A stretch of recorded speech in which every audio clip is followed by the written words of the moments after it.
Alright, so rarely ever do you see me from this angle, but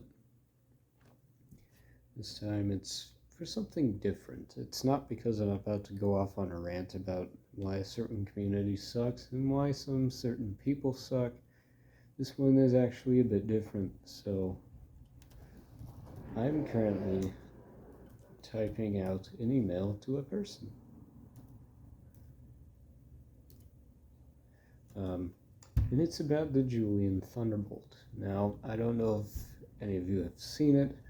Some of you have, but I talked to the guys and I might be able to help them get it up and running properly. So,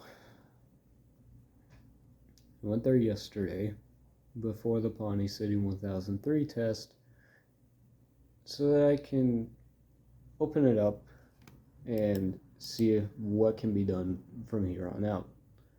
So, with his permission and with another guy's permission that's in charge of running the siren, I got to open up the RCM on it. It's an RCM 1B Series B, and it was a mess. Here's a photo of what it looked like.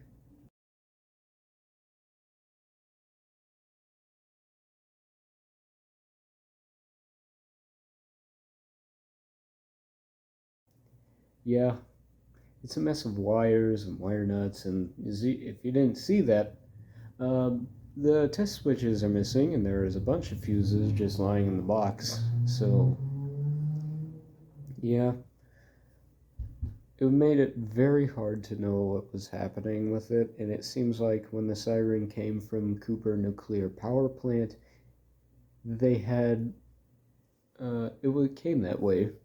Cooper Nuclear Power Plant apparently wired it that way, which, yeah, that's not the ideal wiring for a Thunderbolt, and I know that because I've seen several people uh, wire RCMs. At least I've seen how they've wired RCMs, and I've gotten.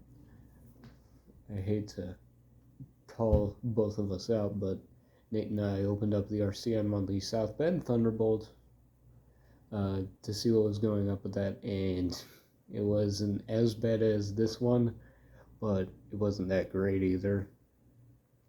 So I managed to find some similar switches, and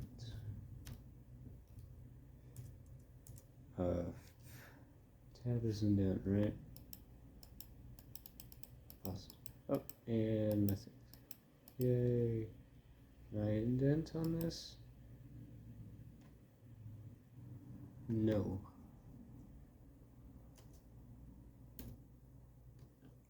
Oh well.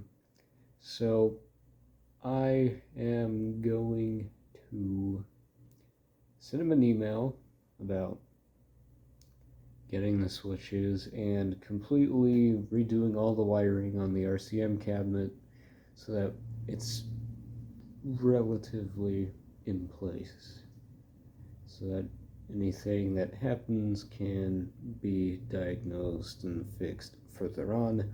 Worst case scenario, the siren gets removed and it undergoes a complete full electrical overhaul and restoration. Visibly, it looks bad, but it doesn't sound bad, so I wouldn't worry too much about painting. But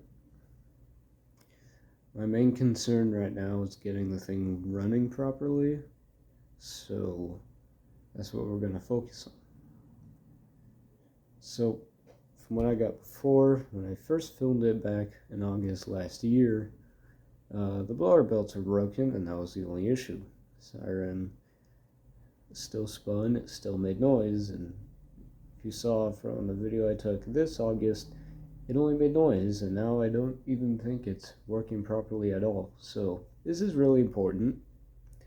I really want to get this thing up and running for them because I don't think that they need to spend a whole bunch of money on a new siren And even then, I might send them a request that they take a look at a early prototype penetrator alerter that Michael Savage has up for sale. Maybe. But currently, the idea is to get the RCM completely rewired and rewired correctly, which is why I have a whole bunch of schematics for them downloaded. And that's why I have a few switches that I'm eyeballing right now for that. So I'm going to finish up this email and we shall see what happens from here. Hopefully we have a working Thunderbolt by the end of the year, or at least done within the next year or so from now. So yeah, that's what's going on with this. Yeah, I'm Jack's Vaccine Safety, signing out. Keep safe.